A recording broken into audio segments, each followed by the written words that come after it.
চুয়াডাঙ্গা থেকে শাকিল আর বাকিগুলা চিনি না ভাই এমনি ফেসিল। এবার কিন্তু ইনসাইডেড বল ইসমাইল, দারুণ বোলিং বলতে হবে এখানে মনোয়ারের, দারুণ বোলিং, ইনসাইডেড কিলিং বল। নো মোর টুডে, আজ আর নয় অন্যদিন খেলো, আজ তুমি প্যাভিলিয়নের পথটা ধরো, সেই বার্তাটা দিয়ে কিন্তু আউট হয়ে কিন্তু প্যাভিলিয়নের পথটা ধরিয়ে দিলেন ওই গৌরীনাথপুরের দলীয় ক্যাপ্টেন মনোয়ার। অসংখ্য ধন্যবাদ। যশোর যোগাযোগ ক্রিকেটার আলিফ ভাই যুক্ত হয়েছেন, অসংখ্য ধন্যবাদ আলিফ ভাই।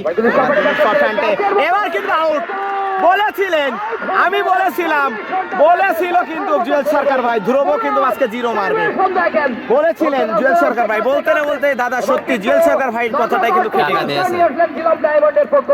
জিলাম ডায়মন্ডসের পক্ষ থেকে রুবেল ভাই সম্ভবত 500 টাকা পুরস্কার প্রদান করলেন ওই মনোয়ারকে।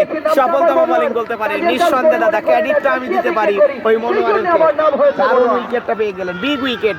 ধ্রুবর মতো ম্যান যদি মাঠে থাকে 4 ছক্কার ফুলছুটি দেখতে পারতাম। সেখান থেকে মনোয়ার দলীয় ক্যাপ্টেন, তিনি কিন্তু একটা সফট হ্যান্ডেড ডেলিভারিতে ব্যাটসম্যানকে বোকা বানিয়ে প্যাভিলিয়নের পথটা ধরিয়ে দিলেন।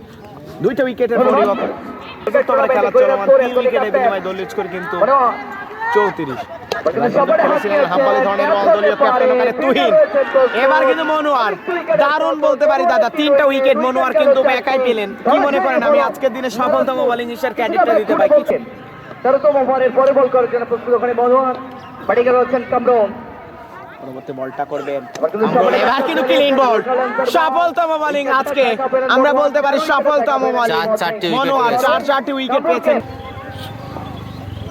নতুন ব্যাটসম্যান মাঠে প্রবেশ করছেন, বোলিং মারছেন, সফলতম বোলিং মনোয়ার। এবার কিন্তু আবার বল, ক্লিন বল, 5 উইকেট, ফাইভার আমরা দেখতে পারলাম, 5 উইকেট দেখতে পারলাম আমরা। মনোয়ার কিন্তু আমাদের মাঝে এসেছেন দেখতে পাচ্ছি, মনোয়ারকে দেখতে পাচ্ছি আমরা। সেলিব্রেশনটা কিভাবে করলেন দেখতে পাচ্ছি, 5টা উইকেট পেয়েছিলেন।